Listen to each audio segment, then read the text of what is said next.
हाँ तो दोस्तों नमस्कार। मेरा नाम है मालचंद कुमावत और हम बात कर रहे थे भारत के भूगोल की, इंडियन ज्योग्राफी की बात कर रहे थे, जिसके अंतर्गत अपन के भारत का जो अक्षांशीय और देशांतरी विस्तार, अक्षांश और देशांतर पूरा पढ़ा था। फिर हमने स्थिति और विस्तार वाला टॉपिक पूरा किया। फिर हम भौतिक प्रदेश वाला टॉपिक पूरा कर रहे। इसके अंतर्गत अपने अंतिम टॉपिक रह गया था भारत के तटीय मैदान व द्वीप समूह, इनकी बात कर रहे थे। तो तटीय मैदान और द्वीप समूह समझने के लिए आपको मैप समझना होगा। तो मैप की बात करते हैं। तो ये कुछ आपके इस प्रकार से मैप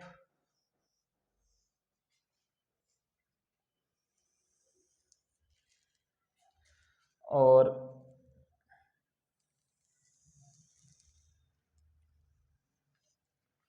ये आपका जो है प्रायद्वीपीय भारत रह जाता है। कौन सा भारत है? इसको बोलते हैं प्रायद्वीपीय भारत। और प्रायद्वीपीय भारत की वह सीमाएं जो समुद्र से लगती है। क्यों? क्योंकि ये वाला जो पूरा क्षेत्र है वो पड़ जाता है आपके, पूरा समुद्र है जिसको बोला जाता है अरब सागर। क्या बोलते हैं?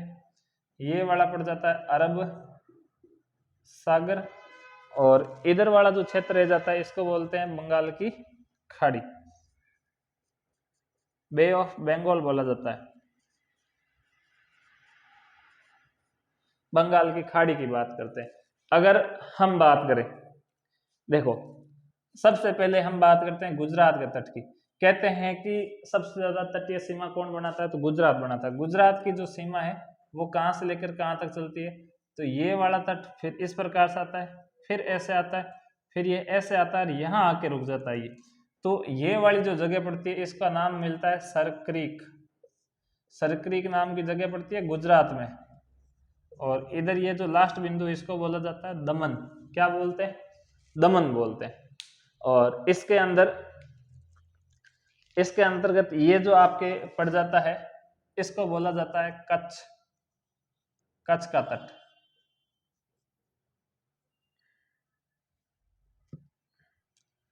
ये अंदर वाला पूरा भाग जो है वो कच्छ कहलाता है। दलदली भूमि है, इसको कच्छ का रण बोलते हैं। ठीक है, तो ये वाला जो पूरा क्षेत्र है इसको बोला जाता है कच्छ का तट, कच्छ का तट बोलते हैं।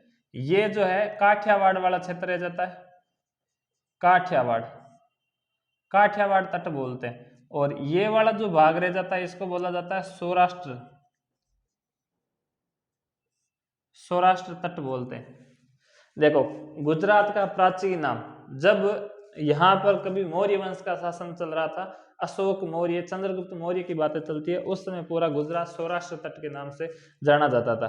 बाद में ये कच्छ अलग हो गया था। काठियावाड़, काठियावाड़ के घोड़े पूरे पूरे जो राजस्थान के अंदर फेमस है, पूरे भारत के अंदर फेमस है काठियावाड़ के घोड़े। फिर हम बात करते हैं, ये आपके दमन से लेकर के ये महाराष्ट्र, महाराष्ट्र के बाद में यहाँ गोवा तक, गोवा तक का ये वाला जो तट है ये क्या कहलाता है? इसको बोला जाता है, देखो ये संपूर्ण कहलाता है गुजरात का तट। क्या कहलाता है भाई? गुजरात का तट। और गुजरात का तट ही ये कहलाता है। फिर ये दमन से लेकर के जहां आपके गोवा रह जाता है, ये पूरा क्षेत्र जो पड़ जाता है वो पड़ जाता है महाराष्ट्र। महाराष्ट्र के बाद में ये वाला जो क्षेत्र रह जाता है इसको बोला जाता है गोवा। तो गुजरात दमन से लेकर के और ये वाला जो क्षेत्र है इसको बोला जाता है कोंकण तट। क्या बोलते हैं? कोंकण तट बोलते हैं। फिर आपके गोवा से लेकर के यहाँ एक जगह पड़ती है जिसको बोला जाता है न्यू मैंगलोर। न्यू मैंगलोर तक का ये जो सफर है इसको बोला जाता है आपके कौन सा तट? जिसमें कर्नाटक के तट को बोला जाता है कन्नड़ तट। इसी को बोला जाता है कन्नारा तट। क्या बोलते हैं? कन्नारा तट। और इसके बाद में ये न्यू मैंगलोर से लेकर के ये लास्ट आपकी जगह पड़ती है जिसका नाम था कन्याकुमारी। यहां से लेकर के ये वाला जो तट है ये कहलाता है मालाबार तट। क्या कहलाता है? मालाबार तट। ये वाला जो तट है वो किसका है? ये केरल का तट कहलाता है। ये कहलाता है आपके कौन सा तट है? कर्नाटक। ये वाला पूरा क्षेत्र कहलाता है महाराष्ट्र, और इससे पहले वाला ये गुजरात है ही। तो गुजरात के तट को क्या बोला जाता है? कच्छ का तट बोलते हैं। और कौन सा तट बोलते हैं? गुजरात का तट सरक्रीक से लेके दमन तक रहता है। इसके बाद में दमन से लेकर के ये गोवा तक आपके कोंकण तट है। फिर ये गोवा से लेके न्यू मैंगलोर तक रहता है कन्नड़ तट, और ये न्यू मैंगलोर से लेकर के कन्याकुमारी तक रहता है आपके मालाबार तट। फिर ये आपके मालाबार तट से लेकर के कन्याकुमारी से लेकर के, और यहाँ एक नदी चलती है जिसका नाम है कावेरी नदी, और उसके उत्तर में एक झील पड़ती है, उस झील का नाम है पुल्लीकट झील। पुल्लीकट झील। इस पुल्लीकट झील के मुंह आने तक, यहां तक ये जो तट कहलाता है ये तमिलनाडु का तट कहलाता है। इसी को बोला जाता है कोरोमंडल तट। क्या बोलते हैं? कोरोमंडल तट बोलते हैं। फिर यहां से लेकर के यहां एक नदी आती है, और इस नदी का नाम है गोदावरी। पुल्लीकट झील से लेकर गोदावरी के डेल्टा तक ये वाला एक तट कहलाता है। इस तट का क्या नाम है? इस तट का एक नाम पड़ता है, इस तट को बोला जाता है आपके कौन सा? आंध्र प्रदेश का तट। जबकि इससे पहले वाला ये वाला जो तट है इसको बोला जाता है तमिलनाडु का तट। तमिलनाडु के तट को कोरोमंडल तट कहते हैं, ध्यान रखना। फिर ये आंध्र प्रदेश वाला जो तट है इसको बोला जाता है आंध्रा का तट।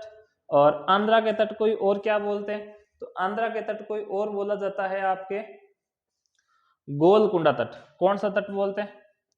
ये आंध्र प्रदेश है भाई। आंध्र प्रदेश के तट कोई क्या बोलते हैं? गोलकोंडा। गोलकुंडा तट बोलते हैं। इसी को बोला जाता है उत्तरी सिरकार तट बोलते हैं। ठीक है। अगर यहां आपके गोदावरी के डेल्टा से लेकर के और बात की जाए कहां तक,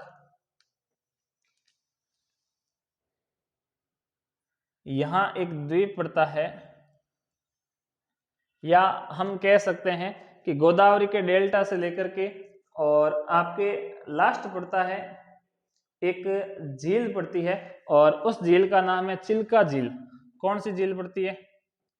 चिल्का झील पड़ती है। चिल्का झील के मुहाने तक ये वाला जो तट कहलाता है ये कहलाता है उड़ीसा का तट, उड़िया का तट बोलते हैं। और इसी को बोला जाता है आपके कौन सा तट? कलिंग तट। उत्कल तट भी बोलते हैं इसको, उत्कल तट बोलते हैं। इसी को कलिंग तट बोलते हैं। ठीक है। और इसी को बोला जाता है उड़िया का तट। और फिर आगे जो पश्चिम बंगाल वाला तट रह जाता है इसको बोला जाता है बोंगा तट। बोंगा तट बोलते हैं। ठीक है। ये कहां से कहां तक चलता है? तो बोंगा तट जो है वो आपके चलता है चिल्का झील जो यहां बनाती है, इस झील से लेकर के, और यहाँ एक अंतिम नदी आती है। इस नदी का नाम है स्वर्ण रेखा। क्या नाम है? स्वर्ण रेखा। तो यहां तक ये तट कौन सा तट कहलाता है? बोंगा तट कहलाता है। देखो आपसे क्वेश्चन क्या बनेगा, यहां क्वेश्चन किया जा सकता है कि उड़ीसा के तट को क्या बोला जाता है? उड़ीसा तट को क्या बोलते हैं? या जो ये पश्चिम बंगाल वाला तट रह जाता है, पश्चिम बंगाल, हालांकि ये थोड़ा सा मैंने गलत लिख दिया, ये जो पश्चिम बंगाल वाला जो तट रह जाता है इस तट को बोला जाता है बोंगा तट। तो शुरुआती दौर पर आपको यही पूछा जाएगा कि गुजरात का जो तट है वो क्या क्या कहलाता है? तो ये कहलाता है कच्छ का तट, काठियावाड़ का तट और सौराष्ट्र का तट। गुजरात का तट भारत का सबसे लंबा तट है और ये 3 भागों के अंदर बंटा हुआ है। ठीक है। कच्छ, काठियावाड़, सौराष्ट्र। फिर यहाँ पर बात करते हैं तो यहाँ महाराष्ट्र के तट को बोला जाता है कोंकण तट। महाराष्ट्र से लेकर गोवा तक चलता है। फिर गोवा से लेकर के न्यू मैंगलोर तक चलता है कर्नाटक का तट। जिसको कन्नड़ तट बोलते हैं या कन्नारा तट बोलते हैं। फिर ये न्यू मैंगलोर से लेकर कन्याकुमारी तक चलता है, इसको बोला जाता है मालाबार तट। और इधर जो कन्याकुमारी से लेकर के पुलिकट झील तक चलता है उसको बोला जाता है कौन सा, तमिलनाडु का तट, इसी को बोला जाता है कोरोमंडल तट। फिर ये आपके पुलिकट झील से लेकर आंध्र प्रदेश, इसको बोला जाता है गोलकुंडा तट या उत्तरी सिरकार बोलते हैं। फिर ये गोदावरी के डेल्टा की बात करते हैं तो ये उड़ीसा के तट से लेकर के, उड़ीसा के तट को उत्कल तट या कलिंग तट बोलते हैं। और ये आगे पश्चिम बंगाल के तट को बोला जाता है बोंगा तट। ठीक है, तो स्क्रीनशॉट ले या हम आगे बढ़ते हैं इसी में। चलिए दोस्तों आगे बढ़ते हैं। अगर हम बात करें कौन से तट की, अगर कच्छ के तट की बात की जाए या काठियावाड़ तट की बात की जाए या सौराष्ट्र तट की बात की जाए तो इसमें मुख्यतः नदियां कौन सी आती है। तो कच्छ के तट में आपके एक तो माही नदी आके गिर जाती है, एक नर्मदा आके गिर जाती है, एक ताप्ती नदी आके गिर जाती है ना। और दूसरा यहाँ पर यह भी है कि ये वाला जो तट है इसके यहाँ पर एक द्वीप पाया जाता है या एक बंदरगाह है, इस बंदरगाह का नाम देते हैं कांडला बंदरगाह, कांडला बंदरगाह। इसी बंदरगाह का नया नाम निकाला गया है जिसको बोलते हैं पंडित दीनदयाल बंदरगाह, पंडित दीनदयाल बंदरगाह बोलते हैं। यहां पर 2 द्वीप पड़ते हैं और उन द्वीप का नाम है, एक का नाम तो है एलियाबेट, एलियाबेट द्वीप है, और एक का नाम पड़ता है कोडियाबेट। एलियाबेट और कोडियाबेट 2 द्वीप पड़ते हैं। यहाँ एक बंदरगाह हो गया, कौन सा, ये रह गया आपके कांडला बंदरगाह। इसके बाद में इस महाराष्ट्र के सामने 2 द्वीप पड़ जाते हैं। एक द्वीप का नाम है आपके सेलसेट द्वीप, सेलसेट द्वीप, और एक और रह जाता है, इसका नाम है आपके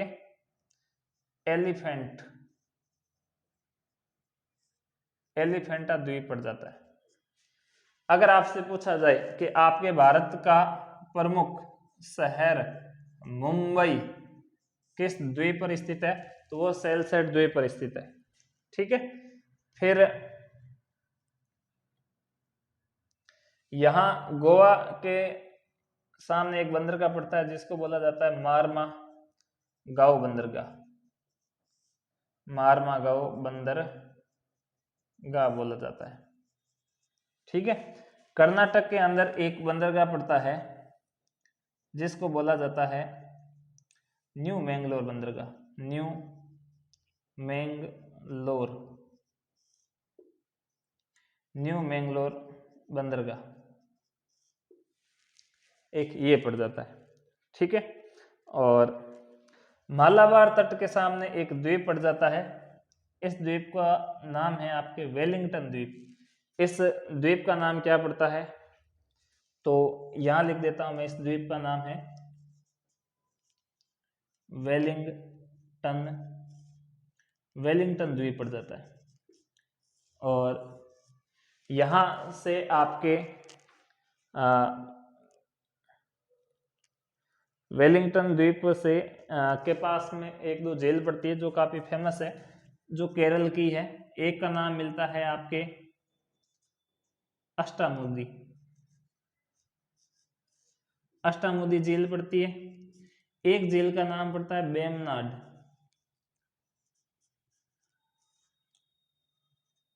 बेमनाड झील पड़ती है। ठीक है, इसलिए ये काफी फेमस है। फिर अगर आपसे और पूछा जाए कि यहां केरल के अंदर और कौन सा बंदरगाह फेमस है,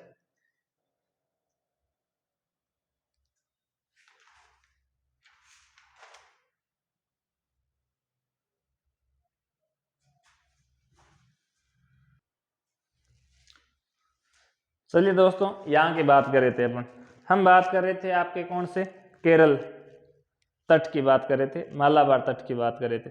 तो यहाँ एक द्वीप पड़ता है जिसका आपने नाम लिखा है वेलिंगटन द्वीप लिखा है। यहाँ एक बंदरगाह भी पड़ता है, इस बंदरगाह को बोला जाता है आपके, ये जो बंदरगाह कहलाता है ये कहलाता है कोच्चि बंदरगाह।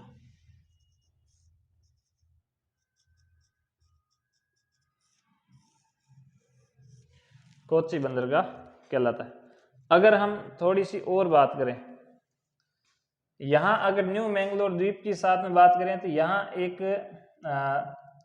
द्वीप यहाँ पर भी पड़ता है और उस द्वीप का नाम है आपके नेत्राणी द्वीप। कौन सा द्वीप है? नेत्राणी द्वीप नाम मिलता है। इसके अलावा यहाँ दमन के सामने एक द्वीप पड़ता है और उस द्वीप का नाम है पीरम द्वीप। पीरम द्वीप देखने को मिलता है। हम बात करते हैं देखो अब कोरोमंडल तट की। तो कोरोमंडल तट जो है, यहाँ एक झील पड़ती है, यहाँ तक ये पहुंचता है कोरोमंडल। पुलिकट झील के मुहाने पर एक द्वीप स्थित है जिसको बोला जाता है श्री हरिकोटा। श्री हरिकोटा द्वीप। श्री हरिकोटा द्वीप अपने आप में बहुत फेमस है, ठीक है। क्यों? क्योंकि ये इसरो का एक वैकल्पिक लॉन्चिंग स्टेशन है, प्रक्षेपण केंद्र है इसरो का, और सैटेलाइट का वैकल्पिक स्टेशन है। दूसरा, यहाँ सतीश धवन अंतरिक्ष अनुसंधान केंद्र बना हुआ है, इसलिए ये बहुत अधिक प्रसिद्ध है। अगर हम बात करें तमिलनाडु के तट की, तो यहाँ खूब सारे बंदरगाह बने हुए, जिसमें से बहुत फेमस है तूतीकोरन बंदरगाह। तूतीकोरन बंदरगाह जाना जाता है। तूतीकोरन बंदरगाह जो है, देखिए यहां से यहां पड़ते हैं आपके कौन सी, श्रीलंका। और श्रीलंका की बात करते हैं तो यहाँ एक खाड़ी पड़ती है जिसको बोला जाता है मन्नार की खाड़ी। मन्नार की खाड़ी बोलते हैं। और यहीं पर एक पाक जल संधि है, उस पाक जल संधि का नाम क्या है? इस मन्नार की खाड़ी के आसपास में भारत और श्रीलंका के बीच में जो एक जल संधि बनी हुई जिसको बोला जाता है पाक जल संधि। पाक जल संधि की बात करते हैं। अगर थोड़ा सा और बात की जाए तो क्या यहाँ पर और भी काफी बंदरगाह है? बहुत है। यहाँ तमिलनाडु के तट पर सबसे जो फेमस बंदरगाह है वो तूतीकोरन बंदरगाह है। इसको भारत का मोती बंदरगाह भी बोलते हैं, ठीक है। मोतियों का व्यापार सबसे ज्यादा होता है। इसके अलावा और भी कई बंदरगाह पड़ते हैं, जिसमें एक नाम मिलता है चेन्नई बंदरगाह। चेन्नई बंदरगाह, एंग्लोर बंदरगाह नाम मिलता है। इसके बाद में हम बात करते हैं आंध्र प्रदेश के तट की। तो आंध्र प्रदेश के तट की बात करते हैं तो ये गोदावरी के डेल्टा तक रहते हैं और इसको गोलकोंडा तट या उत्तरी सरकार बोला जाता है। यहाँ एक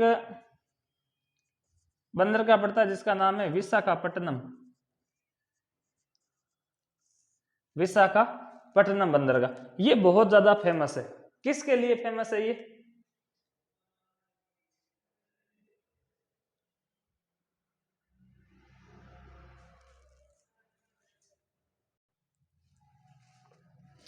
ये जो विशाखापट्टनम है वो किसके लिए ज्यादा फेमस है?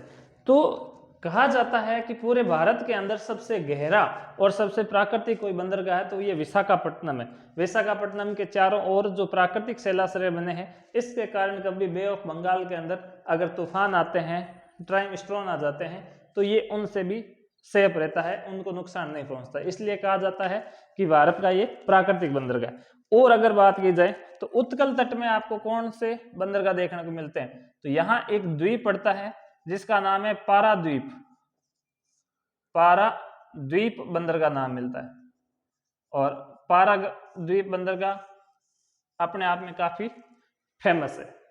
यहाँ एक द्वीप पड़ता है, चिल्का झील के मुहाने पर एक द्वीप पड़ता है और इस द्वीप का नाम है कौन सा? व्हीलर द्वीप। इनका नाम इधर लिखा जा रहा है, व्हीलर द्वीप नाम पड़ता है। व्हीलर द्वीप को ही एक नाम और दिया जाता है, इन्हीं को बोला जाता है एपीजे अब्दुल कलाम द्वीप, एपीजे अब्दुल कलाम द्वीप बोलते हैं। ये भी इसरो का एक लॉन्चिंग स्टेशन है। और इस बोंगा तट पर एक द्वीप पड़ता है। हालांकि ये जो एपीजे अब्दुल कलाम द्वीप है वो चिल्का झील के क्या है, एकदम मुहाने पर है। एक द्वीप का नाम और मिलता है जिसका नाम है आपके चांदीपुर द्वीप। ये आपके पश्चिम बंगाल के तट पर रह जाता है। इनका क्या नाम है, तो इनका नाम रह जाता है आपके चांदीपुर, चांदीपुर द्वीप रह जाता है। चांदीपुर द्वीप भी इसरो के द्वारा एक लॉन्चिंग स्टेशन है। जहां से छोटी दूरी की मिसाइलों का प्रक्षेपण करना हो तो वो चांदीपुर द्वीप से करते हैं, बड़ी का करना हो तो श्री हरिकोटा से किया जाता है। ठीक है, तो आप इनको नोट डाउन कीजिए, अच्छे से नोट बनाइए और हम बढ़ते हैं इनके आगे। देखिए, अगर हम एक बार रिवाइज करें तो हम इनके बारे में बात करते हैं। गुजरात का तट सरकरीक से लेकर दमन तक चलता है। यहाँ ये कच्छ का तट है, ये काठियावाड़ है और ये सौराष्ट्र है। तो कच्छ के तट के सामने या मुहाने पर एक बंदरगाह पड़ता है जिसको बोलते हैं कांडला बंदरगाह। कांडला बंदरगाह कोई पंडित दीनदयाल बंदरगाह बोला जाता है। ये एक ज्वारीय बंदरगाह की ज्वार भाटा के सिद्धांत पर ये काम करता है। फिर अगर हम आगे बात करें, सौराष्ट्र के तट पर दो द्वीप देखने को मिलते हैं, एक तो एलिया बेट है, एक कोडिया बेट है। दमन के सामने एक द्वीप मिलता है पीरम द्वीप, ये भी सौराष्ट्र का ही माना जाता है। फिर यहाँ महाराष्ट्र का जो तट है इसको बोला जाता है कोंकण तट। क्या बोलते हैं, कोंकण तट बोलते हैं। और यहाँ पर एक सेलसेट द्वीप है, एक एलिफेंटा द्वीप है। सेलसेट द्वीप पर बसी हुई अपनी मुंबई।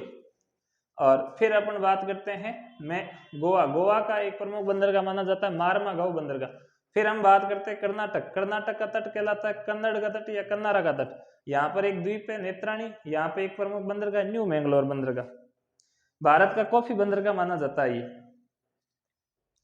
फिर हम बात करते हैं कोच्चि बंदरगाह, ये केरल में पड़ता है, मालाबार तट पर है। वेलिंगटन द्वीप है और अष्टामुदी झील है और एक वेमनाड झील पड़ती है केरल के अंदर। फिर हम चेन्नई बंदरगाह की बात करते हैं, तमिलनाडु के अंदर पड़ता है। तमिलनाडु का तट को कोरोमंडल तट भी बोलते हैं। लौटते हुए मानसून से सबसे ज्यादा बरसात कहाँ होती है, तो वो कोरोमंडल तट पर होती है। अगर हम और बात करें, यहाँ पर देखो तूतीकोरन बंदरगाह है, चेन्नई बंदरगाह है, ऐसे खूब सारे बंदरगाह देखने को मिलेंगे। फिर पुलिकट झील है। पुलिकट झील जो है वो कावेरी नदी के उत्तर में रह जाती है, यहां से कावेरी नदी आती है। ठीक है, कावेरी नदी के उत्तर में रह जाती है, कावेरी नदी इधर डेल्टा बनाती है, इसके इस साइड में रह जाती है पुलिकट झील। और पुलिकट झील के मुहाने पर पड़ता है श्री हरिकोटा द्वीप। ये इसरो का एक लॉन्चिंग स्टेशन है, सैटेलाइट का वैकल्पिक स्टेशन माना जाता है और सतीश धवन अंतरिक्ष अनुसंधान केंद्र। फिर यहाँ से हम आंध्र प्रदेश के तट की बात करते हैं, तो यहाँ प्रमुख जो द्वीप पड़ता है, प्रमुख बंदरगाह, इसका नाम है विशाखापट्टनम। भारत का सबसे गहरा बंदरगाह माना जाता है और प्राकृतिक बंदरगाह। इसको गोलकुंडा, आंध्र प्रदेश के तट को गोलकुंडा तट या उत्तरी सिरकार भी जाना जाता है। फिर ये पड़ता है आपके गोदावरी, गोदावरी नदी के डेल्टा तक चलता है। गोदावरी के डेल्टा से लेकर के ये आगे चलती है चिल्का झील, और चिल्का झील के मुहाने पर पड़ता है व्हीलर द्वीप, जिसको एपीजे अब्दुल कलाम द्वीप भी बोला जाता है। चिल्का झील भारत की सबसे बड़ी लेगून झील है, उड़ीसा में पड़ती है। फिर इसके आगे पश्चिम बंगाल के तट को बोंगा तट बोलते हैं, और बोंगा तट के अंदर एक द्वीप पड़ता है जिसको बोलते हैं चांदीपुर द्वीप। और यहाँ पर एक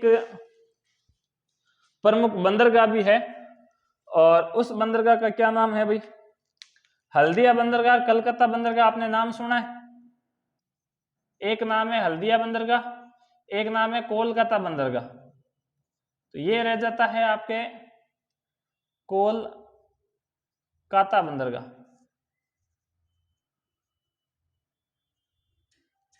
और ये रह जाता है आपके हल्दिया बंदरगाह।